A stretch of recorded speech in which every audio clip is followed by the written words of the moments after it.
ಮಧ್ಯಪ್ರಾಚ್ಯದಲ್ಲಿ ನಡೀತಾ ಇರುವಂತ ಯುದ್ಧ ಬರೀ ಗ್ಯಾಸ್ ಮೇಲೆ ಮಾತ್ರ ಹೊಡೆತ ಕೊಟ್ಟಿರುವಂತದ್ದಲ್ಲ.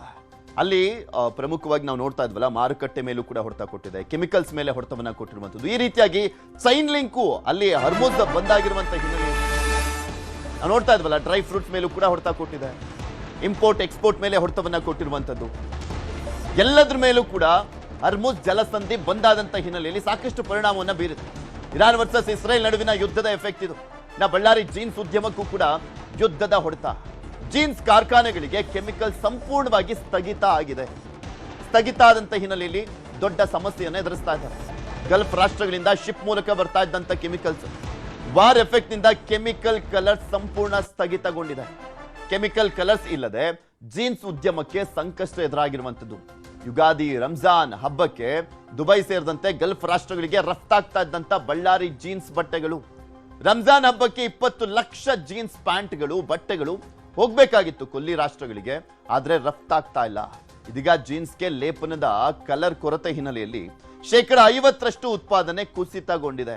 ಬೇರೆ ಆಲ್ಟರ್ನೇಟಿವ್ ಇಲ್ವಾ ಅಂತ ಅನ್ಕೊಳ್ಬಹುದು. ಇದೇ ಆಲ್ಟರ್ನೇಟಿವ್ ಆದರೆ ಎಕ್ಸ್ಪೆನ್ಸ್ ಜಾಸ್ತಿ. ಇಲ್ಲಿ ತುಂಬಾ ಕಡಿಮೆ ರೇಟಿಗೆ ಸಿಗೋದು.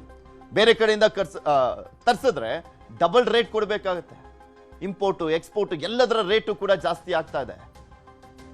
ಇದೇ ವಿಚಾರಕ್ಕೆ ಸಂಬಂಧಪಟ್ಟಂತೆ ಜೀನ್ಸ್ ಉದ್ಯಮದ ಮಾಲೀಕರು ಮಾತನಾಡಿದ್ದಾರೆ. ಅವ್ರು ಏನ್ ಹೇಳಿದ್ದಾರೆ ಕೇಳೋಣ. ಕೆಮಿಕಲ್ಸ್ ರೇಟ್ ಇದಕ್ಕಿದ್ದಂಗೆ ಜಂಪ್ ಆಗುತ್ತೆ ಒಂದು ವಾರದಿಂದ. ನಮಗೆ ಒಂದು ಪ್ಯಾಂಟ್ ಮೇಕಿಂಗ್ನಲ್ಲಿ ಡೈರೆಕ್ಟಾಗಿ 100 ರೂಪಾಯಿ ವ್ಯತ್ಯಾಸ ಆಗ್ತಾ ಇದೆ. ಇದರಿಂದ ಭಾರಿ ನಷ್ಟ ಆಗಿದೆ. ಯಾಕಂದರೆ ನಾವು ಹಬ್ಬದ ಸೀಸನ್ನಲ್ಲಿ ನಾವು 3-4 ತಿಂಗಳಿಂದ ಆರ್ಡರ್ಸ್ ನಾವು ಬುಕ್ ಮಾಡ್ಕೊಂಡಿರ್ತೀವಿ. 1000 ಪ್ಯಾಂಟು, ಒಬ್ಬೊಬ್ರದ್ದು 2000 ಪ್ಯಾಂಟು, 3000 ಪ್ಯಾಂಟು ಬುಕ್ ಮಾಡ್ಕೊಂಡಿರ್ತೀವಿ. ಈಗ ನಮಗೆ 100 ರೂಪಾಯಿ ಹೈಕ್ ಆಯಿತು. ಈಗ ನಾವು ಅವ್ರಿಗೆ ಕಳ್ಸೋಕ್ಕೂ ಆಗಲ್ಲ, ಬಿಡೋಕ್ಕೂ ಆಗಲ್ಲ. ಆ ಥರ ಪ್ಯಾಂಟಿಂದ ಡೈರೆಕ್ಟಾಗಿ 100 ರೂಪಾಯಿ ಲಾಸ್ ಆಗ್ತಾ ಇದೆ. ನಮಗೆ ಕಚ್ಚಾ ವಸ್ತುನೇ ಸಿಗಲಿಲ್ಲ ಅಂದಾಗ ಕಷ್ಟ ಆಗ್ತದೆ ತಯಾರು ಮಾಡಲಿಕ್ಕೆ. ಎಲ್ಲ ಕೆಮಿಕಲ್ಸು ಅಲ್ಲಿಂದ ಬರೋದು. ನಾವು ಒಂದು 3-4 ತಿಂಗಳ ಕೆಳಗೆ ಆರ್ಡರ್ ತಗೊಂಡಿರ್ತೀವಿ ಒಂದು ಪ್ಯಾಂಟ್ ರೆಡಿ ಆಗಾಕ. ಅವಾಗ ನಾವು ಏನು ತಗೊಂಡಿವಿ ಆರ್ಡರ್ ರೇಟು, ಇವಾಗ ಒಂದು 100ಲಿಂದ 150 ರೂಪಾಯಿ ಜಾಸ್ತಿ ಆಗುತ್ತೆ ರೇಟ್. ನಾವು ಆ ಆರ್ಡ್ರಿಗೆ ಕೊಟ್ಟರೆ ನಮಗೆ ಲಾಸ್ ಆಗುತ್ತೆ. ಇಟ್ಟರೆ ನಾವು ಕ್ರೆಡಿಟಿಗೆ ತಂದಿರ್ತೀವಿ. ಇವಾಗ ರಂಜಾನ್ ಹಬ್ಬ ಆದಮೇಲೆ ಎಲ್ಲ ಪೇಮೆಂಟ್ ಮಾಡಬೇಕು. ಅವ್ರಿಗೆ ಹೆಂಗೆ ನಾವು ಪೇಮೆಂಟ್ ಮಾಡಬೇಕಂತೇಳಿ ಲಾಸಿಗೆ ಕೊಡಬೇಕು. ಕೊಟ್ಟರೆ ಮತ್ತೆ ಅದು ನಾವು ರಿಕವರಿ ಹೆಂಗೆ ಮಾಡಬೇಕು, ಅದು ಎಲ್ಲ ಆಲೋಚನೆಗೆ ನಮಗೆ ಏನಾಗುತ್ತೆ ಅಂದರೆ ಫುಲ್ ದೊಡ್ಡ ಒಂದು ಪ್ರಾಬ್ಲಮ್ ಆಗಿಬಿಟ್ಟೈತೆ ಸೀಸನು. ಅದು ಒಂದು ಇವಾಗ ಮಾರ್ಕೆಟ್ಗಳು ಏನಿಲ್ಲ. ಇಷ್ಟು ಪ್ರಾಬ್ಲಮ್ ಇದ್ದರೂ ಕೂಡ ಮಾರ್ಕೆಟಿಂಗ್ ಏನಿಲ್ಲ. ಅಲ್ಲಿ ಜೀನ್ಸು 60-70% ನಡೀತಾ ಇದೆ. ಎಲ್ಲ ಪ್ರಾಡಕ್ಟ್ ಹೋಗಬೇಕು. ಆದಮೇಲೆ ಗೌರ್ಮೆಂಟ್ಲಿಂದ ನಮಗೆ ಏನೋ ಒಂದು ಸಬ್ಸಿಡಿ, ಟ್ಯಾಕ್ಸಲ್ಲಿ, ಕರೆಂಟ್ ಬಿಲ್ಲಲ್ಲಿ, ಲೇಬರ್ಸಿಗೆ ಏನಾನೋ ಒಂದು ಕೊಟ್ಟರೆ ನಮಗೆ ಸ್ವಲ್ಪ ಅದರ ರಿಕವರ್ ಆಗುತ್ತೆ. ಇದೆಲ್ಲದ್ರ ಬಗ್ಗೆ ಇನ್ನಷ್ಟು ಮಾಹಿತಿಯನ್ನ ಕೊಡ್ತಾ ಹೋಗ್ತಾರೆ ನಮ್ಮ ಬಳ್ಳಾರಿಯ ಪ್ರತಿನಿಧಿ ಬಸವರಾಜ್. ನಮ್ಮ ಜೊತೆ ನೇರ ಸಂಪರ್ಕದಲ್ಲಿ ಜಾಯ್ನ್ ಆಗಿದ್ದಾರೆ. ಬಸವರಾಜ್, ಜೀನ್ಸ್ ಕ್ಯಾಪಿಟಲ್ ಅಂತ ಕರ್ಸ್ಕೊಳ್ಳುತ್ತೆ ಬಳ್ಳಾರಿ, ಆದ್ರೆ ಈಗ ಜೀನ್ಸ್ ಉದ್ಯಮಕ್ಕೆ ಮಧ್ಯಪ್ರಾಚ್ಯದಲ್ಲಿ ನಡೀತಾ ಇರುವಂತ ಯುದ್ಧ ಎಷ್ಟು ದೊಡ್ಡ ಪ್ರಮಾಣದಲ್ಲಿ ಹೊಡೆತವನ್ನ ಕೊಡ್ತಾ ಇದೆ ಅಂತ?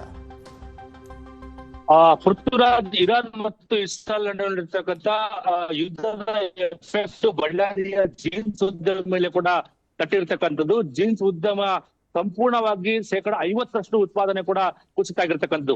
ಪ್ರಮುಖವಾಗಿ ಗಲ್ಫ್ ರಾಷ್ಟ್ರಗಳಿಂದ ಬಳ್ಳಾರಿಯ ಜೀನ್ಸ್ಗೆ ಏನು ಜೀನ್ಸ್ ಮ್ಯಾನುಫ್ಯಾಕ್ಚರಿಂಗ್ ಸಂದರ್ಭದಲ್ಲಿ ಜೀನ್ಸ್ ಮೇಲೆ ಲೇಪನ ಮಾಡ್ತಕ್ಕಂಥ ಕೆಮಿಕಲ್ ಕಲರ್ಸ್ ಏನಿದೆ ಅದು ಗಲ್ಫ್ ರಾಷ್ಟ್ರಗಳಿಂದ ಕೂಡ ರಫ್ತು ಆಗ್ತಾ ಇತ್ತು. ಆದ್ರೆ ಕಳೆದ ಒಂದು ವಾರದಿಂದ ಕೂಡ ಯಾವುದೇ ರೀತಿಯಲ್ಲಿ ರಫ್ತು ಸಂಪೂರ್ಣವಾಗಿ ಸ್ಥಗಿತ ಆಗಿರ್ತಕ್ಕಂಥ ಹಿನ್ನೆಲೆಯಲ್ಲಿ ಜೀನ್ಸ್ ಉತ್ಪಾದನೆ ಕೂಡ ಸಾಕಷ್ಟು ಹೊಡೆತವನ್ನು ಕೂಡ ಬಿದ್ದಿರ್ತಕ್ಕಂಥದ್ದು.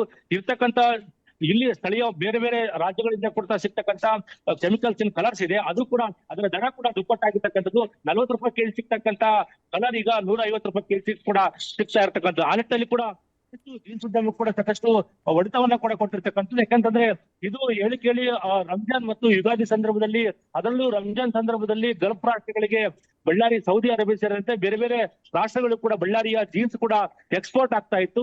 ಎಕ್ಸ್ಪೋರ್ಟಿಗೆ ಕೂಡ ಒಂದ್ ರೀತಿಯಲ್ಲಿ ತೊಂದರೆ ಆಗಿರ್ತಕ್ಕಂಥದ್ದು. ಮತ್ತೊಂದು ಕಡೆ ಈಗಾಗಲೇ ಕಳೆದ 3 ತಿಂಗಳ ಹಿಂದೆ ಕೂಡ ಸಾಕಷ್ಟು ಆರ್ಡರ್ಗಳು ಕೂಡ ಇರ್ತಕ್ಕಂಥದ್ದು. ಆ ನಿಟ್ಟಿನಲ್ಲಿ ಕೂಡ ಇಲ್ಲಿ ಜೀನ್ಸ್ ಉತ್ಪಾದನೆ ಮಾಡ್ಲಿಕ್ಕೆ ಕೂಡ ಸಾಧ್ಯ ಆಗದ ಪರಿಸ್ಥಿತಿ ಕೂಡ ನಿರ್ಮಾಣ ಆಗಿರ್ತಕ್ಕಂಥದ್ದು. ಯಾಕಂದ್ರೆ ಕಳೆದ ಹಿಂದೆ ಕೊರೋನಾ ಸಂದರ್ಭದಲ್ಲಿ ಕೂಡ ಸಂಪೂರ್ಣವಾಗಿ ನೆಲಕಚ್ಚಿತ್ತು. ಈಗ ಚೇತರಿಸಿಕೊಳ್ಳುವ ಮುನ್ನವೇ ಮತ್ತೆ ಇರಾನ್ ಮತ್ತು ಇಸ್ರೇಲ್ ಮತ್ತು ಮಧ್ಯಪ್ರಾಚ್ಯ ದೇಶಗಳಲ್ಲಿರ್ತಕ್ಕಂಥದ್ದು ಯುದ್ಧದ ಎಫೆಕ್ಟ್ ಬಳ್ಳಾರಿಯ ಜೀನ್ಸ್ ಉದ್ಯಮ ಮೇಲೆ ಕೂಡ ತಗ್ತಿರ್ತಕ್ಕಂಥದ್ದು. ಸಂಪೂರ್ಣವಾಗಿ ನಷ್ಟದ ಸುಳಿಗೆ ಜೀನ್ಸ್ ಮಾಲೀಕರು ಕೂಡ ಸಿಲುಕ್ತಕ್ಕಂಥ ಪರಿಸ್ಥಿತಿ ಕೂಡ ಬಸವರಾಜ್, ಈಗ ನಿರ್ಮಾಣ ಕೆಮಿಕಲ್ಸ್ ಆಗಿರ್ತಕ್ಕಂಥದ್ದು. ಮಧ್ಯಪ್ರಾಚ್ಯದಿಂದ ಮಾಡ್ತಾ ಇದ್ದಿದ್ದು ಮೇನ್ ರೀಸನ್ ಅಂದ್ರೆ ಕಡಿಮೆ ರೇಟಿಗೂ ಕೂಡ ಸಿಗುತ್ತೆ ಅಂತ. ಈಗ ಆಲ್ಟರ್ನೇಟಿವ್ ಆಗಿ ಬೇರೆ ರಾಷ್ಟ್ರಗಳಿಂದ ತರ್ಸ್ಕೊಳಕ್ ಆಗಲ್ಲ ಅಂತನ, ಅಲ್ಲಿ ಪ್ರೊಡಕ್ಷನ್ ಇಲ್ಲ ಅಂತನ, ಅಥವಾ ಅಲ್ಲಿ ತರ್ಸ್ಕೊಂಡ್ರೆ ತುಂಬಾ ಎಕ್ಸ್ಪೆನ್ಸ್ ಆಗುತ್ತೆ ಅನ್ನುವಂತ ಕಾರಣ ಏನಾದ್ರು ಇದೆಯಾ? ಬೇರೆ ಬೇರೆ ದೇಶಗಳಲ್ಲಿ ಕೂಡ ಈ ಒಂದು ಕೆಮಿಕಲ್ಸ್ ಕಲರ್ ಸಿಕ್ಕರೂ ಕೂಡ ಅದು ಎಕ್ಸ್ಪೋರ್ಟ್ ದರ ಕೂಡ ಹೆಚ್ಚಾಗಿರ್ತಕ್ಕಂಥದ್ದು ಮತ್ತು ಅದರ ದರ ಕೂಡ ಹೆಚ್ಚಾಗಿದೆ ಅನ್ನೋ ಮಾಹಿತಿ ಕೂಡ ಸಿಗ್ತಾ ಇದೆ. ಕೇವಲ 40 ರೂಪಾಯಿ ಕೆಜಿ ಇರ್ತಕ್ಕಂಥ ಕೆಮಿಕಲ್ ಕಲರ್ ಈಗ 150 ರೂಪಾಯಿ ಕೂಡ ದಾಟಿರ್ತಕ್ಕಂಥದ್ದು.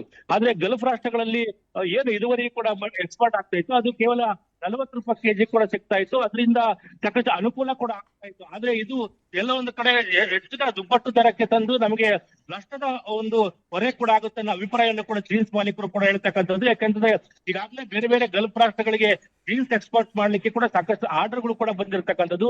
ಜೀನ್ಸ್ ಉತ್ಪಾದನೆ ಮಾಡ್ತಕ್ಕಂಥ ಸಂದರ್ಭದಲ್ಲಿ ಈ ರೀತಿಯಾಗಿ ಯುದ್ಧದ ಎಫೆಕ್ಟ್ ಸಂಪೂರ್ಣವಾಗಿ ಜೀನ್ಸ್ ಉದ್ಯಮದ ಮೇಲೆ ಕೂಡ ತಟ್ಟಿರ್ತಕ್ಕಂಥ ಹಿನ್ನೆಲೆಯಲ್ಲಿ ಜೀನ್ಸ್ ಉದ್ಯಮ ಮತ್ತಷ್ಟು ಸಂಕಷ್ಟದ ಸುಳಿಗೆ ಸಿಲುಕ್ತಕ್ಕಂಥ ಪರಿಸ್ಥಿತಿ ಕೂಡ ನಿರ್ಮಾಣ ಆಗಿರ್ತಕ್ಕಂಥದ್ದು. ಪೃಥ್ವಿರಾಜ್. ಓಕೆ, ಧನ್ಯವಾದ ಬಸವರಾಜ್ ನಿಮ್ಮೆಲ್ಲ ಮಾಹಿತಿಗಾಗಿ.